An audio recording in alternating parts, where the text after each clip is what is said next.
وَإِذَا نَادَيْتُمْ إِلَى الصَّلَاةِ اتَّخَذُوهَا هُزُوًا وَلَعِبًا، اور جب تم اذان دیتے ہو نماز کے لیے بناتے ہو اس کو ہنسی اور کھیل.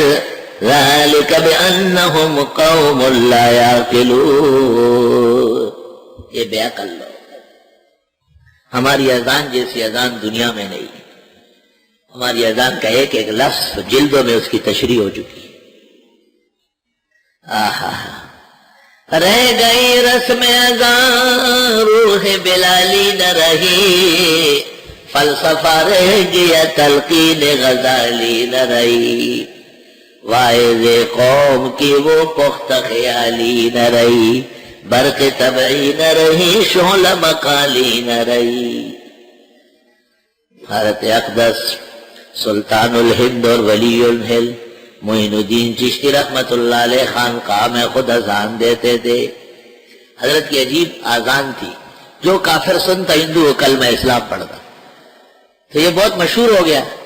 5 بڑے پنڈت دوسرے ملک سے بڑے تکبر اور غرور میں آئے کہ ہم دیکھتے کون ہے معین الدین، کون ہوتا ہے وہ، بے اذان اور نماز بھی پڑھائے، قرآن بھی پڑھ کر سنائے، کوئی کلمہ نہیں پڑھے. حضرت نے کہا ٹھیک ہے آ جائے. یہ لوگ اس وقت پہنچے کہ عصر کا وقت قریب تھا.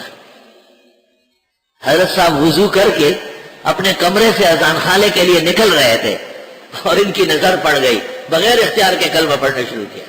آپ نے فرمایا ابھی تو خالی مؤذن کو دے کر اذان سنو پتہ چلے گا. اس لیے علماء کہتے ہیں کہ جب اذان پر پابندی لگ جائے نا تو یہ تباہی کا وقت ہوگا مسلمانوں. امام محمد نے کہا اگر لوگ اتفاق کر لیں کہ ہم اذان نہیں دیں گے، سب لوگوں کو امیر المومنین قتل کر لیں. کون کون ہے جو ایسے مارو ہے، اذان ختم ہونے کی چیز ہے. اب بعض ملکوں میں سنا ہے ٹیپ کی اذان ہوتی ہے. یہاں پر بھی جنرل مزلل نے یہ باتیں کہی تھی لیکن چلی نہیں. مؤذن اذان مقاصد میں سے ہے، زوائد میں سے نہیں ہے.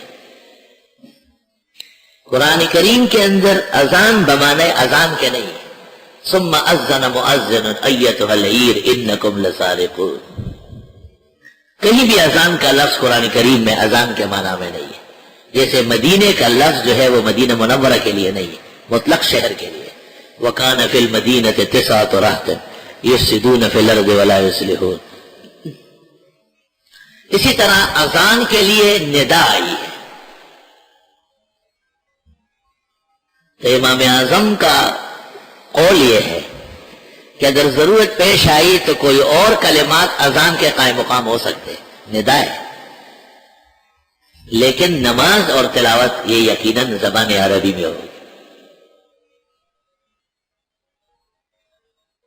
قُلْ يَا أَهْلَ الْكِتَابِ، آپ فرما دیجئے کتابیوں، هَلْ تَنْقِمُونَ مِنَّا، تم عیب نہیں نکالتے ہو ہم میں، إِلَّا أَنْ آمَنَّا بِاللَّهِ، مگر یہ کہ ہم ایمان لائے ہیں اللہ پر، وَمَا أُنزِلَ إِلَيْنَا، اور وہ جو اتارا جاتا ہے ہماری طرف، وَمَا أُنزِلَ مِنْ قَبْلِ، اور جو اتارا گیا قرآن سے پہلے، وَأَنَّ أَكْثَرَكُمْ فَاسِقُونَ، اور اکثر تمہارے عہد شکن ہیں. قُلْ هَلْ أُنَبِّئُكُمْ بِشَرٍّ مِّن ذَلِكَ، آپ فرما دیجئے بتا دوں تم کو بدتر اس سے، تم ہماری اذان ہمارے دین پر کا مذاق اڑاتے ہو، بتا دوں اس سے، مصوبۃ عند اللہ، بدلے میں اللہ کے ہاں.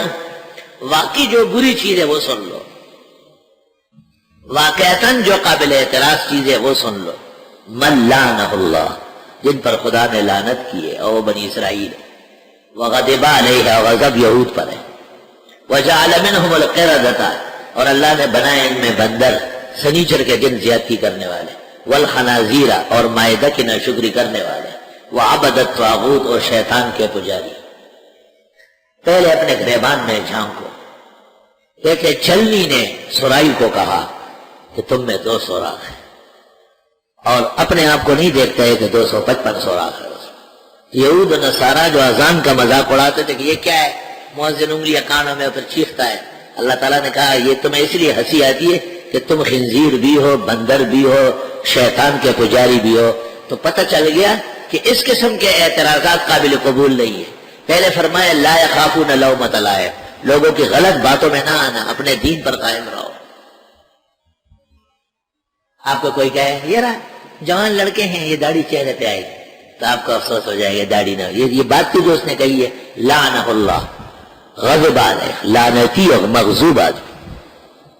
یار ہم جوان آدمی ابھی سے آپ لوگوں نے پگڑیاں باندھی، کیا مطلب یہ ٹوپی اور انکم نہیں چلنا چاہیے؟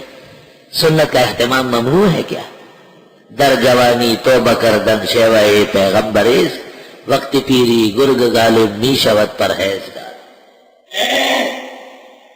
اپنے دین اور اس کے عوامل اور شاعر سے نہ خفا ہو، اس کی حقیقت دیکھو کہنے والا کون ہے.